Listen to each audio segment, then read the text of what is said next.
Minnesota Vikings found a way to save their season on Monday night against the San Francisco 49ers. We're going to briefly touch on that game and what it means moving forward, along with looking at the first border battle against that team from Wisconsin, the Green Bay Packers. And we're also going to look at if the Vikings could be buyers, not sellers at the trade deadline, and who could potentially be targets. Spoiler, it's all one area. And welcome to the Real Forno Show.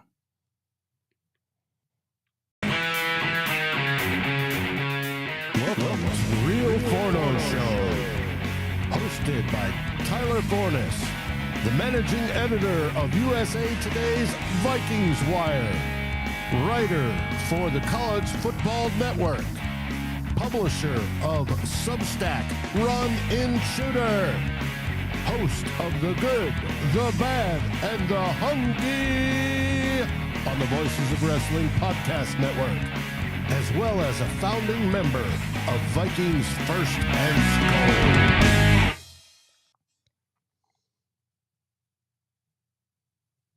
Welcome, ladies and gentlemen, to the Real Forno Show. I'm your host, Tyler Forness. With me, as always, is producer Dave. And I would point, but as soon as he flips the script, he's going to be in a different spot. And I didn't want to get the point wrong this time. I get that wrong a lot. Dave, how are you? It's okay for a Wednesday. Yeah, that's a pretty good way to put it. And let's kind of briefly touch on Monday's game. I got through the film, and I came away really impressed with a lot of things. And I think friend of the show, Luke Braun of Locked On Vikings, said it best. This was a win that wasn't any singular person.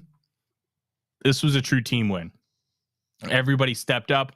Brian Flores basically ran dime packages for the majority of the game. He played 2 linebackers on 5 snaps. 5 snaps. That's it. He played dime for the majority of the game, and it worked. And the reason being is you're able to kind of run around, and it's harder for that offense with play action and stuff, and their heavier packages to take advantage of you if you're playing multiple defensive backs, and that's why 12 personnel can be so dangerous. Well, the Vikings had an answer for it, and it's not something you can do every single week, but Brian Flores was on top of things, and he had it rocking and rolling and ready to go. Now, when you look forward, I would expect, Ivan Pace only played 5 snaps.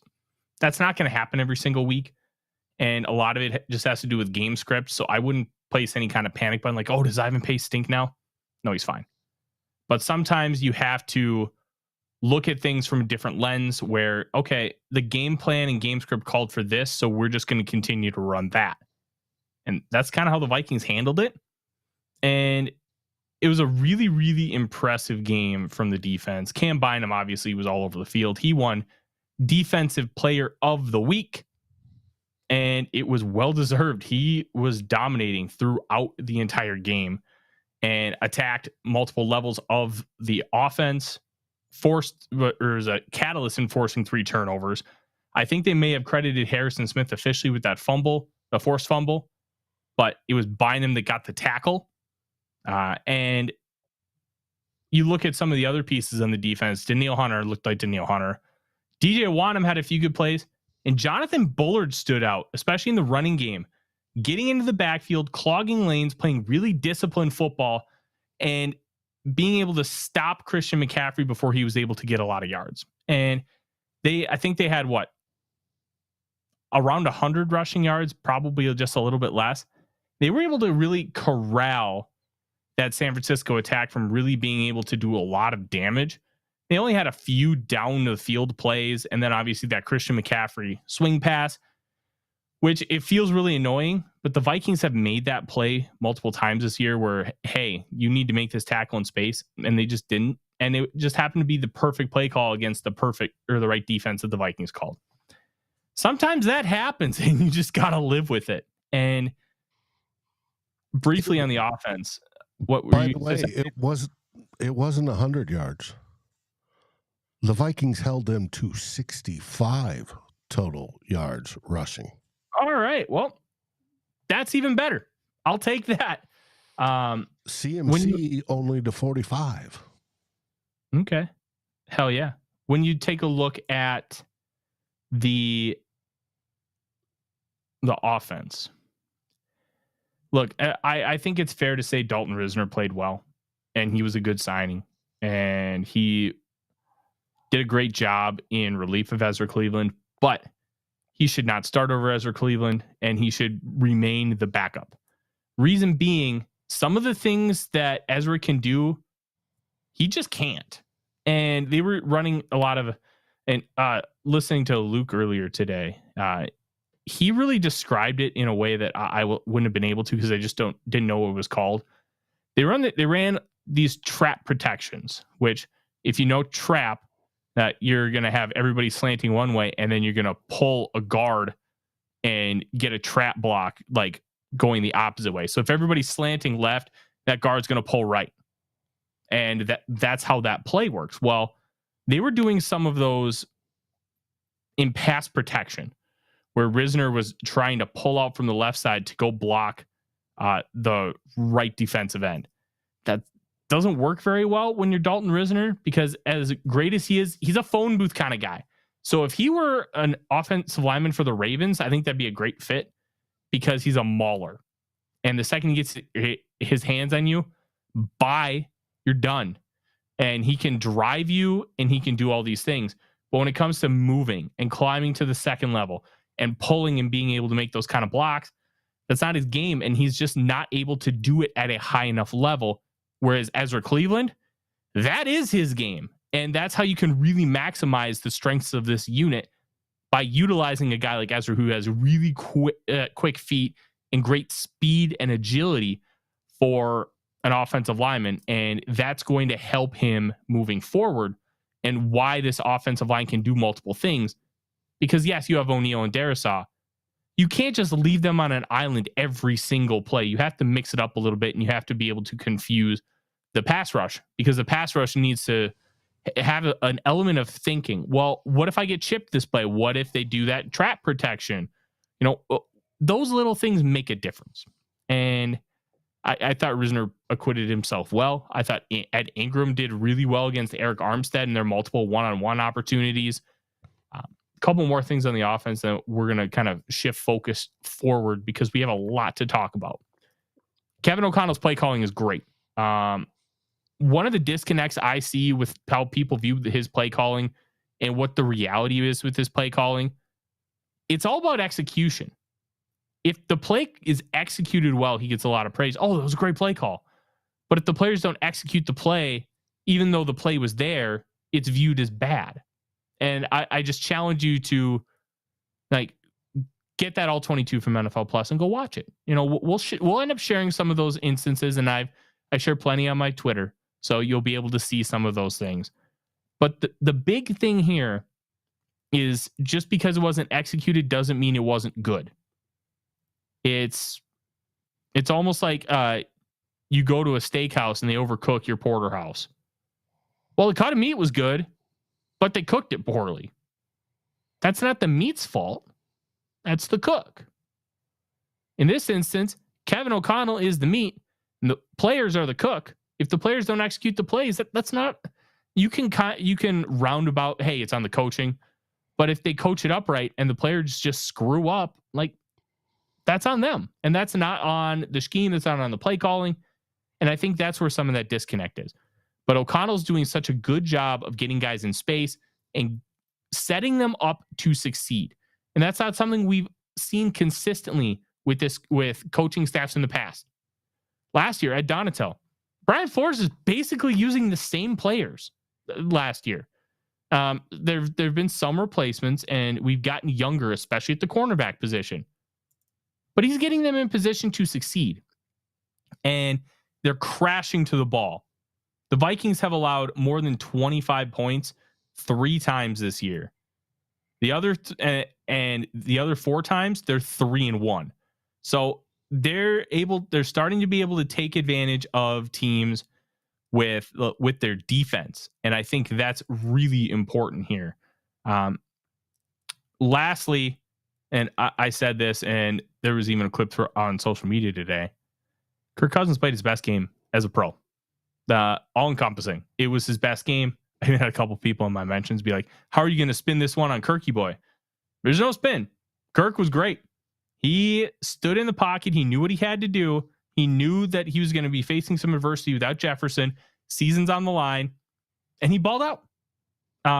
It was almost like he left his body and somebody was playing him on Madden. And it was, I don't mean that as an insult, because this did not look like a Kirk Cousins game. This looked like a different quarterback playing as Kirk Cousins. He was everything that he's shown that he's been able to do. He just did. And to me, that's a big deal. Including move around in the pocket. Mm-hmm. He's been very, very, very inconsistent with that, with moving around in the pocket, sensing pressure, and being able to evade it. He was great. Norcius, Eclair is really good. She had a seizure. I think it was Monday. I think I said so on the show, but yeah, she's been doing real good. The medication seems to be working. We're going to take her to the vet after a month, and we'll kind of see what her blood levels are at, and we'll figure out what our next steps are, and making sure that we just take the best care of her, because she may just have seizures the rest of her life, and there's nothing we can do about it. My best friend has epilepsy, and that it comes and goes, and that may be the same with her, but we'll find out. Lastly, everybody's giving flowers to Jordan Addison. He deserves it. Brandon Powell deserves his flowers. Mm-hmm. Some of his, like, I talked a lot about him during the preseason and how I thought he looked great and he was playing fantastic football. And I was a little surprised he barely got any run early in the season. He looked fantastic against the 49ers, running violent and explosive routes, making space. And then once he gets the ball, this is what he's good at. Once the ball's in his hands, creating.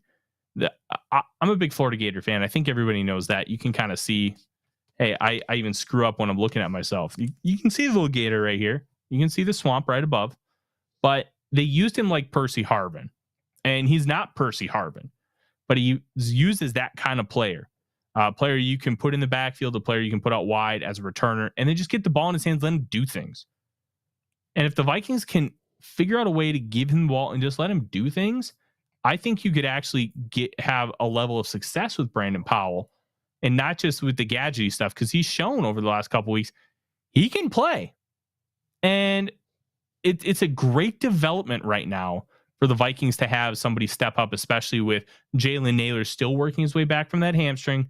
He's got 2 weeks left before he has to come off of injured reserve or stay on it for the rest of the season, because he's in that practice window. So I think overall, look, the Vikings had a great game, and now how can they spin it forward? That's the big question, and that's why we're here tonight. We're going to talk about spinning it forward. And Dave, we got the Green Bay Packers. It's Packer week. Oh, it is Packer week, and the Vikings are currently 1-point underdogs according to BetMGM. Now, here's the thing with Vegas. They don't overreact to singular performances. They look for trends. That is where they have the advantage, where they have their systems and they're able to kind of figure out, hey, X, Y, and Z. And one game, with the exception, like Justin Jefferson, there's a study done. He's worth almost 2 points. I think it was like 1.7 points on the spread. So just not having him, if the Vikings had him, the Vikings are probably favored by 0.5 point in this game. Like, that's how impactful of a player he is. And we're talking, like, of non-quarterbacks, he was third behind Travis Kelce and Tyreek Hill. And it's not insulting at all to be behind those guys. It actually makes sense why he's behind those guys based on the context of what they do for their team and how important they are in the whole context of how they run and operate their offense. So 1 point underdogs means they would be 1.5 point favorites on a neutral field. They'd be 4 point favorites at home. Sounds about right, but they don't overreact to one game. And we can talk about how kind of they're viewed. So last year we had a lot of talk about DVOA, and DVOA got a lot of criticism from Vikings fans last year because it's like, oh, the Vikings are 13-4. Who cares about DVOA? DVOA is a predictive metric. It's basically your value over average. Okay. So if an average team is 0, on offense, you want to be positive. On defense, you want to be negative. Okay. Right now, the Vikings are a 0.6% overall DVOA. So they are 0.6% above average. That is 16th in the National Football League. On offense, they're 0.3%. And that's 14th in league. Defense, negative 3%, which is good. That is 15th. Special teams, I'm surprised it's this low. They're negative 2.6%, which is 27th in the league. Going into the game, like Greg Joseph had missed 1 kick, and he missed 2 against the 49ers. But I'm surprised it's that low because I thought the special teams is actually pretty good. But what's hilarious is the 19th overall DVOA team is the New York Jets, and they are first in special teams DVOA.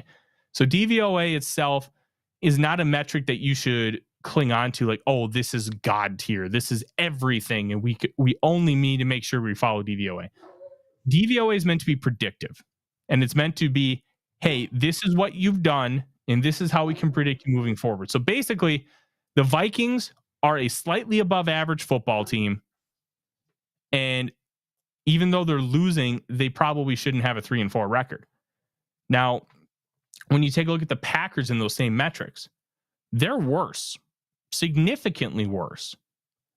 25th overall in DVOA, 17th on offense, 27th on defense, and 30th on special teams. Those general constructs tell you that when the Packers play a good opponent, they're not going to do very well. And looking at their schedule, they've beaten the Bears and they beat the Saints, coming back from a 17-0 deficit, which in itself was insane. I'm still shocked that they came back in that game, but they've lost. They got crushed by the Lions. They lost to the Falcons. They just lost to the Broncos, and I can't even remember the 4th team that they lost to. I'll be able to pull that up here in just a second because I think, was it the Browns? I don't even remember, but we'll find out. Oh, yeah, they lost to the Raiders on Monday Night Football, and they still have the Chargers and Chiefs coming up later in the year. You get both those at Lambeau, but this Packers team is in a real weird spot, Dave, because they're missing a lot of players. Last week, no Jair Alexander. They lost Devontae Wyatt to injury, Eric Stokes, Darnell Savage. The latter two just went on injured reserve today. And they didn't have Devondre Campbell. And David Bakhtiari's basically played like 3 games for them in the past 3 years, ever since tearing his ACL in 2020. This is a team that has young players at premium positions. They have talent, but they're just not able to put it all together. I'm not really sure if there's any specific reason, but I think some of it you can point to the growth or lack thereof of Jordan Love throughout the course of the year. By watching him, I just feel like he's got everything you want. It's almost like giving a 12-year-old a Porsche. Yeah, the 12-year-old has the best car, but can he drive it? Legally, the answer is no. But can he drive the car is the big question. And that's kind of what you have with Jordan Love. He's got all the tools. He's got the strong arm. He's got the ability to make wild throws. He can throw with pinpoint accuracy at times, but he can't stay consistent. Is he going to be able to work through that? I mean, Aaron Rodgers did. Aaron Rodgers kind of stunk in his first year as a starter in 2008. That was his 4th year in the league. Same as Jordan Love.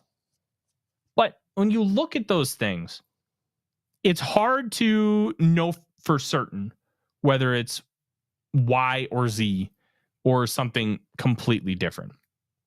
Is he going to be able to figure it out long term? We don't know. They got him under contract for 1 more year. It's less guaranteed than what he would have gotten with the 5th year option. It was almost like a compromise. Like, hey, we want to keep you for another year, but we don't want to fully guarantee that option. So we'll give you a very similar contract, but we're going to guarantee you less money. it's kind of a fair compromise, win-win for both sides, because Love still makes a bunch of money, and the Packers get a little bit of relief, especially if he ends up stinking this year. They don't have to commit to all of that next season. But just looking at Jordan Love, we'll go through some of the metrics. What's really hilarious here, Dave, he is second in the league in air yards with 9.5 yards per attempt. They're trying to throw it down the field. They really are. Their success rate overall is 20th in the league. Their EPA per play and adjusted EPA per play. So adjusted EPA per play is just a more specific, more accurate measurement in terms of being able to project. Both 14th in the league. EPA and CPOE composite, which CPOE is completion percentage over expected, that's 18th in the league. And I'll pull up his, I forgot to actually grab his CPOE earlier. His CPOE is not good. It's 31st in the league. So that kind of plays into this last metric. His expected completion percentage, 32nd out of 33 qualifying quarterbacks. Here's what these numbers are telling me. And it's kind of bears out with the film, Dave. They're trying to drive the ball down the field. They're failing to throw the ball down the field. They're failing to get it to these receivers in space in the intermediate levels of the field. And they're failing to connect deep. So for perspective, okay, let's take a look at Kirk Cousins. All right. Kirk Cousins, 10th in CPOE, completion percentage over expecting, 3.5%. Same as Brock Purdy, just ahead of Jared Goff and Justin Herbert.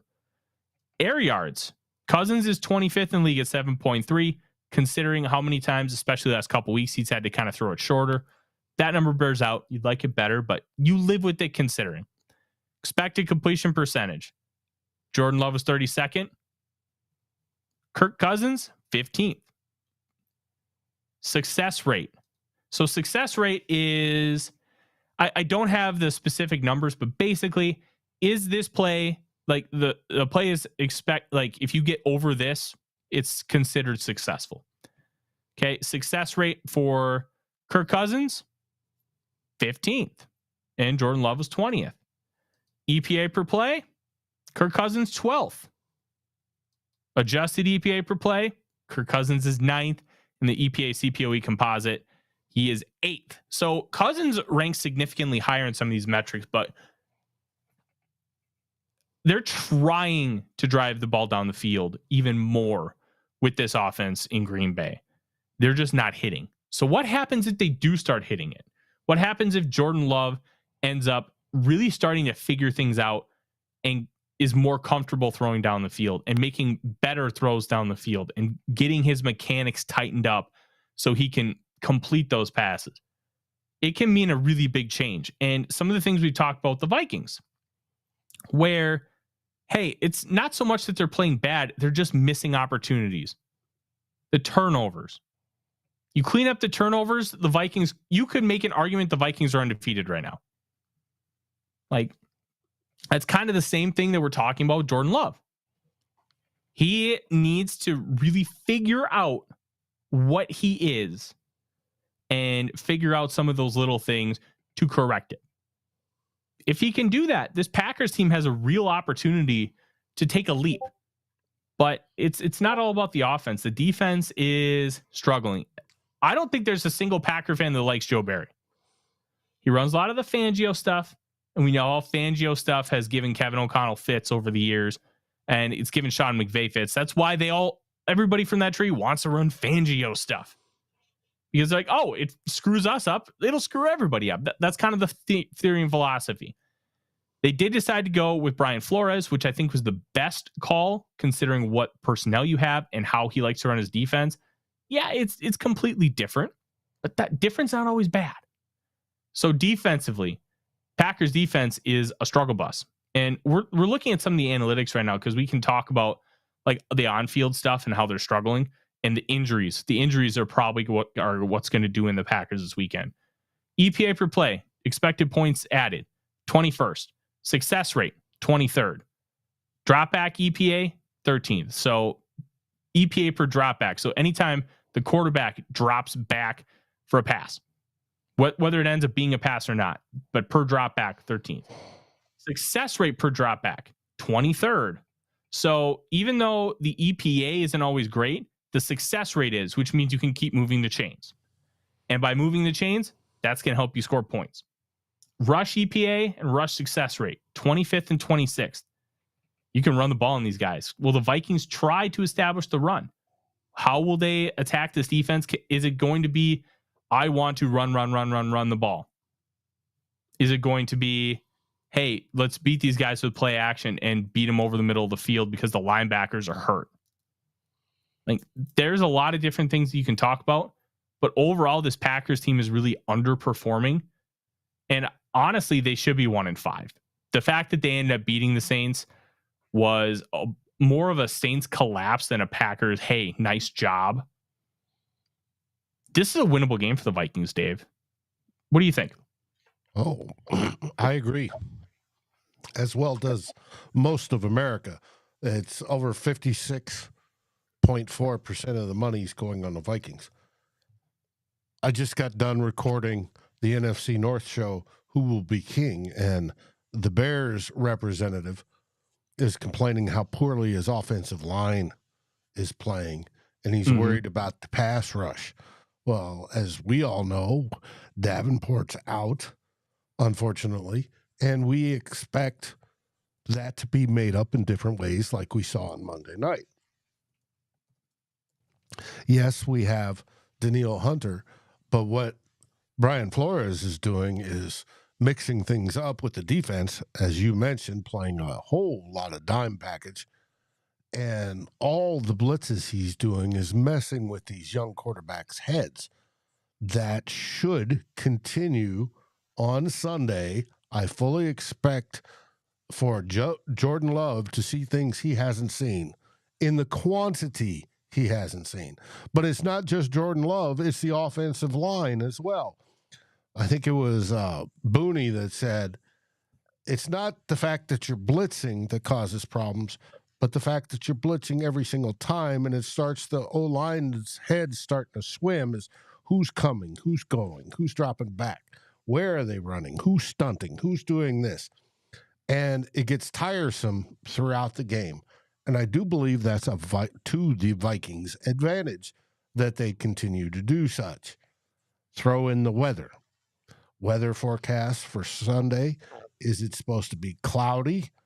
I expect field conditions to be damp because it's been raining earlier Thursday, Friday-ish. There's a chance of rain Saturday night. It's low. Doubt that's going to happen. But the high is right around 40. It's not going to be a pleasant, beautiful day under a dome type of game. So it's going to be interesting to see how the Vikings take advantage of that. I fully think, like you do, I think they're going to try to get the running game going as well as the passing. And if Kirk Cousins, gets that first pass off successfully, like he did Monday night, even though it was taken away from Addison, he turns into Mr. Hot. And if he's all full of himself and he's making, I can do this, give him another set of chains. We could go in there and beat this team. I don't think they're as good as they want to think they are in Green Bay. They think they're still looking for an identity. I don't think they have it. So take advantage of it. Yeah, and I think the Vikings really can take advantage of a lot with this team. I'm really, really excited for this game. And one of the reasons I'm excited is I think the Vikings can go in there and win. I think when you look at some of the matchups that the Vikings have with the Green Bay Packers, it's the biggest matchup they have is I think they can just straight up block that Packers defensive line. And the one guy that's giving them issues is Kenny Clark. Well, the Vikings interior is playing better than it has since Steve Hutchinson was on the offensive line. I'm less concerned about Kenny Clark, especially after some of the performances we've seen against some really good defensive tackles. Like, we held Chris Jones relatively quiet for the Kansas City Chiefs. You can hold Chris Jones quiet. I feel like you can take care of Kenny Clark. Now, Mateo asks if he's crazy to feel like we're setting up for a letdown. Well, it's a rivalry game. Always be prepared for a letdown because Vikings fans, we've seen it too many times. Mm-hmm. But each individual game is its own. So yes, in the past we've done X, Y, and Z to be let down. Here's the thing. That doesn't mean it has to happen now and this season. And I think some of those things we're conditioned to believe it's just going to keep happening again. And I remember I was in the Voices of Wrestling office Slack, and somebody put like, it's really hard to be a Philadelphia sports fan because the Eagles just lost in the Super Bowl. The Phillies lost in Game 7 of the NLCS the other night. And then the 76ers were super close to getting back to the Eastern Conference Finals. I'm like, okay. The Phillies have won, 2 World Series in the last 20 years? The Eagles won a Super Bowl, and they've been to 2 others. Let me know how again you're tortured. Like, and that is, and I'm not trying to insult Philadelphia fans. I get it. It's a different kind of torture. But we've had the carrot dangled in front of us for so long and been completely bamboozled and just brutalized emotionally that it's easy to kind of get ourselves back to just prepare for that. But this game is going to be completely different in the fact that this game is just, it's not like life or death. Last week, I felt like it was life or death. If you lose to the Packers, you're 3-5. The Packers are 3-4. You're still within at worst a game and a half of the wild card. Because right now we're a half a game out of the wild card spot with 10 games left. That's a good place to be. And like, I'd rather just have the playoff spot. I'd rather be in the division lead, but I like where the Vikings are headed. And I think, especially with the emergence of Jordan Addison, and just to imagine, like the whole idea of having Addison was giving Justin Jefferson a true running mate. So it was 2 guys, not 1. And obviously you have TJ Hawkinson, but it's just different with an outside receiver than it is a tight end. You're trying to exploit different matchups and you're trying to do different things. And the fact is, an outside receiver is almost always going to be more valuable than a slot receiver or a tight end. That's just the way it is. The emergence of Jordan Addison has come faster than we expected. He tied a rookie record held by Randy Moss. Yeah, 6 other people held it too, but held by Randy Moss. 6 touchdowns in his first 7 games as a professional football player. That's pretty good. Mm-hmm. And he still struggles a little bit with contact, but he's shown that he's improving. I thought the way he handled press and the way he handled like the Charvarius Ward stuff, where Ward stole the interception out of his hands, and then he just took the touchdown out of his hands at the end of the first half. Like, there's growth, there's adjusting, and he's understanding how to utilize his size in order to get around press. And that was something, and the issues with press didn't exactly come out of nowhere. He dealt with them in college, and he ended up dealing with them now. And he's going to deal with them unless he ends up getting a lot stronger, which, how much stronger can you get without losing a lot of that speed and agility? Because that's part of the problem. The more weight you gain, theoretically, the slower you get, because there's more mass, and you have to be careful and you have to make sure you're getting the right weight. So Addison's probably going to max out at best like 185 pounds. So you have to be able to understand what he is and how we can maneuver. And I think with his growth so far this year, you're setting up to be in a really good spot. And I'm very happy with it right now. And I think Dave is happy with it too. And look, this team is going to continue to see some road bumps, but it feels like they've kind of settled into a little bit of a groove, and they understand what they are, and they're game planning well, and they're starting to really execute well. Because that was honestly the biggest issue first few weeks, execution. Yeah, and we all saw it. We all thought they were a little choppy, a little out of sync, and that was not the case on Monday night. It looked like it was all meshing and coming together like the plan was designed, and it was absolutely a beautiful thing. And it demonstrated the talent that we were squawking about in the preseason, that this team is talent rich, and they should be able to go on and win a lot of football games because of that. And that's across the board, not just players, but coaches as well. And I think they're going to settle in and do that. And they control their own fate. They can literally win the division just by keeping up with Detroit and then beating them both those games. They'll win the division. That's all they have to do. They are in the driver's seat, even though they're 2 games behind Detroit. And there's not a lot of teams that can say they're in the driver's seat at this point in the season, and that's pretty cool. Yeah, it is really cool. Earlier in the chat, it was Clifford talking about life and death for the front office. Sell, don't sell. Let's talk about that. And then we're going to end the show here tonight. I wrote a piece earlier today for Vikings Wire talking about this exact issue. And I wrote a piece last week about Danielle Hunter. And hey, why should we trade him? And I wrote that piece. Not saying I agree, not saying I think we should trade him, but what's the argument?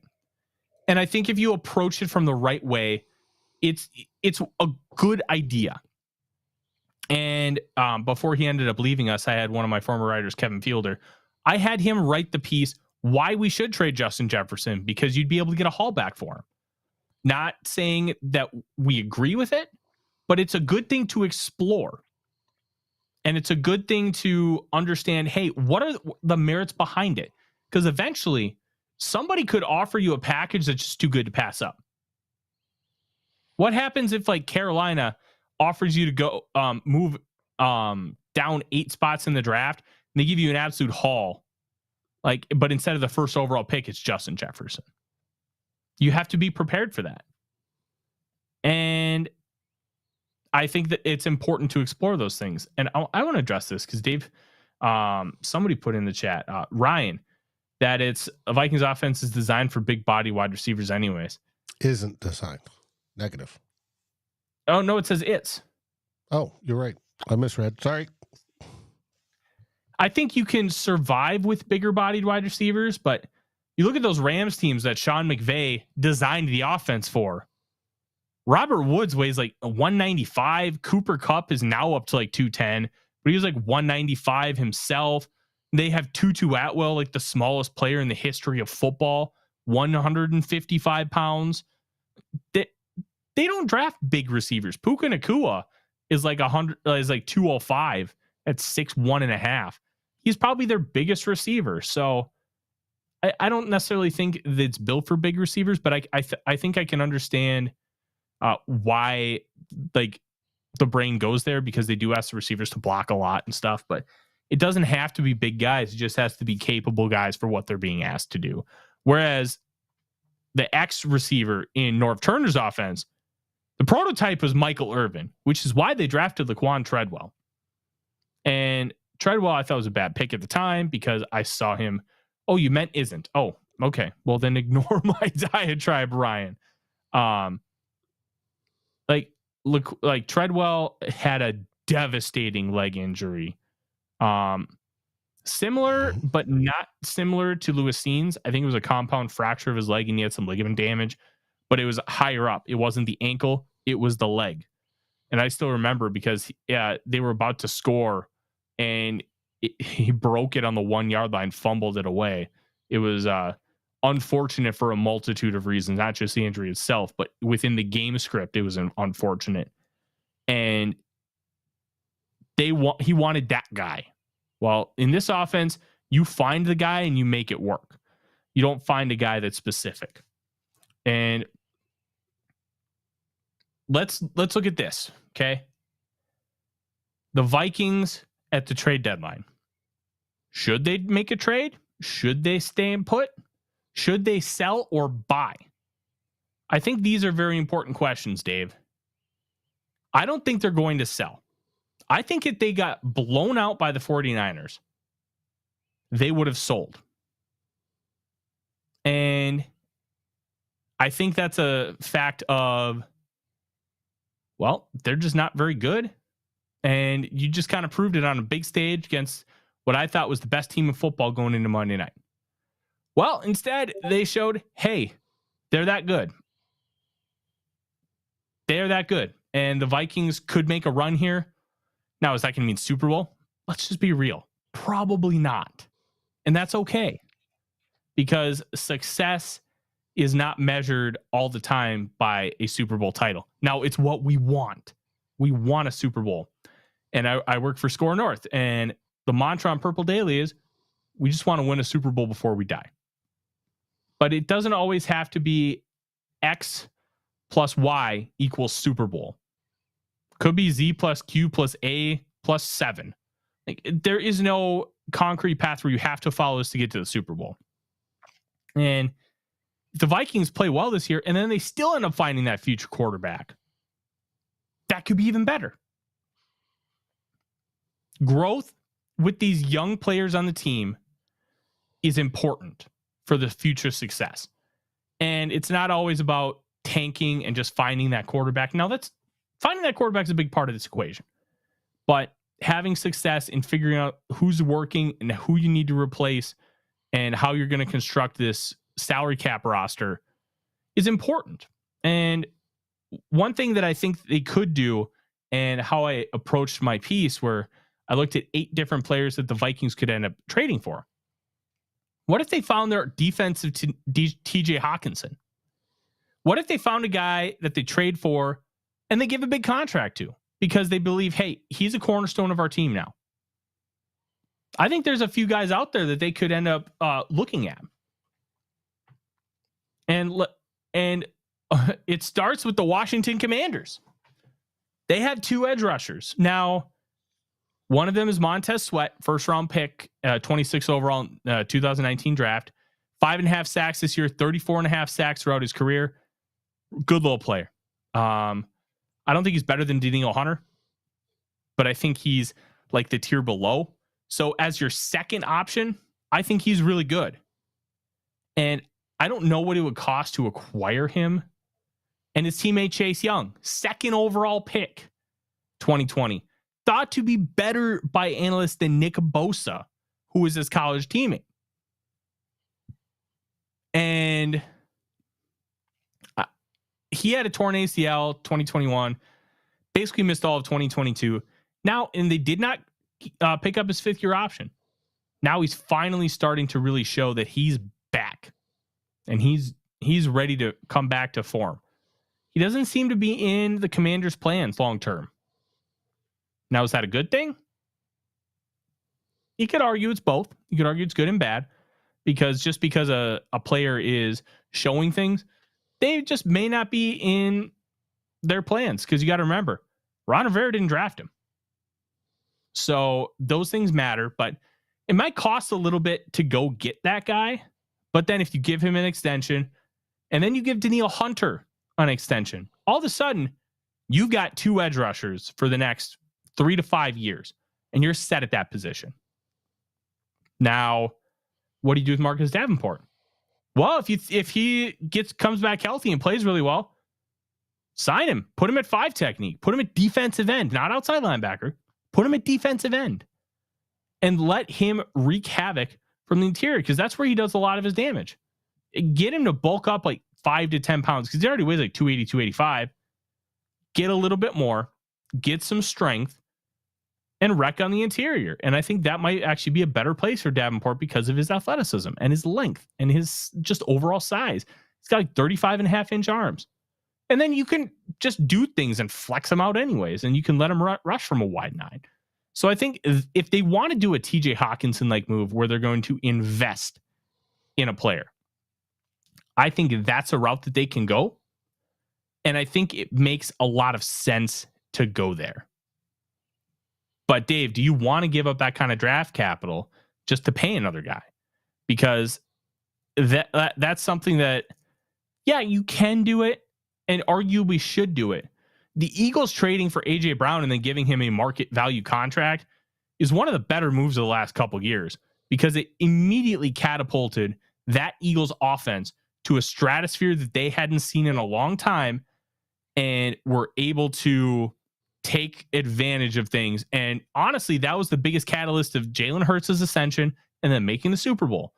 But do you want to do that 2 years in a row where you're giving up draft capital and then giving up a lot of money on the salary cap where it's not the most efficient use of your resources, but you're getting a more of a guaranteed. But it opens a window quicker. Yeah, and you're getting more of a guaranteed product versus like it's like going to the store and going to the butcher and getting Wagyu beef. You know what you're getting versus you're just going to the shelf and buying something. Like it's just a little bit different. And it's more like buying that Wagyu beef at the store and cooking it yourself versus going to the best steakhouse in town and have them cook it. You know it's going to be outstanding there. How good and are you? You can send it back if they screw it up. Yeah, and how good are you? And what happens if you burn that $70 steak? I don't want to talk about it. The one I've always sort of eyeballed was Patrick Surtain of the Broncos. If we brought in a corner of his caliber, that would definitely help our secondary. And he's a young man on his first contract. Mm-hmm. We could get a couple years out of him and then have him be a base on the defense, just in the same way you were describing for edges. We need both. But do the Vikings want to spend that sort of money when we know we're going after a quarterback of the future at some point in time? Sooner rather than later, but who knows? Depends how well they do this year. How far does Kirk get us? So I actually made the argument in this piece. Question. I don't want to go for anything other than defensive line and pass rush because you have youth in the secondary and they're playing well. Like you don't look at the cornerback room and be like, okay, this guy stinks. I need to replace him. And I relate it back to the Bengals, the 2021 Bengals team. Their best cornerback was probably Eli Apple or Mike Hilton. But as a unit, nobody was a weak spot. And they played really well within what they were asked to do. That, to me, makes the most sense. Where you don't have to upgrade a room that's just playing well. And they're young. So they're learning and developing. It's not like you have 3 Patrick Petersons where you have to really worry about the future. You already have the future in the room. You spent a second, third, and a 4th round pick on your 3 of your top 4 cornerbacks in the last 2 drafts. Now, if you don't think you can get Hunter and you can actually do the Hunter for Surtain trade straight up like Patrick mentions, hell yeah, do it. I don't think it's something that is going to happen or could realistically happen. But that's why I just focused on edge rushers and defensive linemen. Now, most of these guys I included are rentals, and being that the rentals will be cheap. Justin Houston, 13th year edge, still productive. You get him in there, 30 to 40% of plays, and all of a sudden, you're paying a 7th round pick for him. That sounds like a pretty good value. Danico Autry, Tyler Tart, they're probably like 5th round pick kind of guys. They can wreak havoc on your defensive line. Leonard Williams, you'd have to get creative because he's got an $18 million base salary, but you could convince the Giants to eat some of that, and then the Vikings don't have to pay as much because right now they have a shade under $8 million in salary cap space. You don't want to use all of that right now. Plus, you have to save some of it for like when Marcus Davenport comes back, he's got the per game roster bonuses. But that's kind of how I approached it. I thought defensive line and edge rusher were the only positions that I thought were worth exploring on the trade market for long-term solutions. You feel comfortable at safety. Linebacker, like I think you feel comfortable with the long-term prospects of guys like Osmo and Ivan Pace, and then you can always fortify. Tight end, you're in a great spot. Receiver, you're in a good spot. Running back, like, just draft a guy. You're going to have to draft one a little higher, but draft a guy. Like, offensive line, I'm feeling pretty good about it right now. And that's pretty wild to say. And you're not going to be able to acquire a quarterback at the trade deadline. That's just not how that's going to work for this team. So that's kind of what I'm looking at. Defensive line and edge rushers. And those are positions that you can come in and play well right away without having to really learn a hefty playbook. So that's why I approached it that way. And I would not be shocked if the Vikings made a move. We'll find out. Perfect. Everybody, that is our show for the night. Thank you very much for joining us. As always, you can find all my written work at USA Today's Vikings Wire, vikingswire.usatoday.com. Make sure you hit like, comment, subscribe, ring the bell, all the things to help us grow the YouTube channel.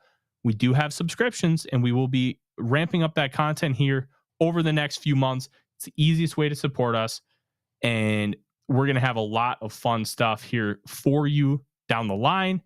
And don't forget, 2 Old Bloggers with Dave and Darren, Saturday afternoon, 4 p.m. Central, to get you ready for Sunday's game against the Green Bay Packers.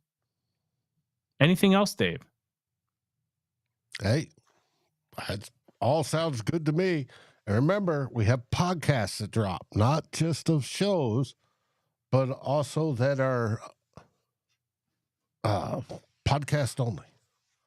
So if you get the chance, you're driving to work, you're busy, you can't watch, and you want to listen to something different, especially, check out our podcast page on your favorite aggregator. It is there. We'd like to see you listen as well as watch, because we offer different things over there.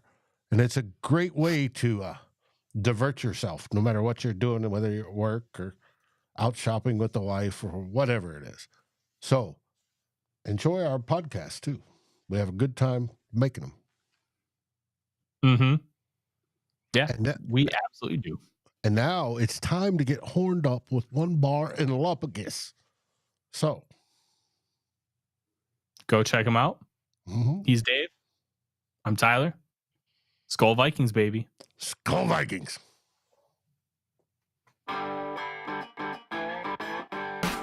Like, subscribe, and ring the bell to get notifications.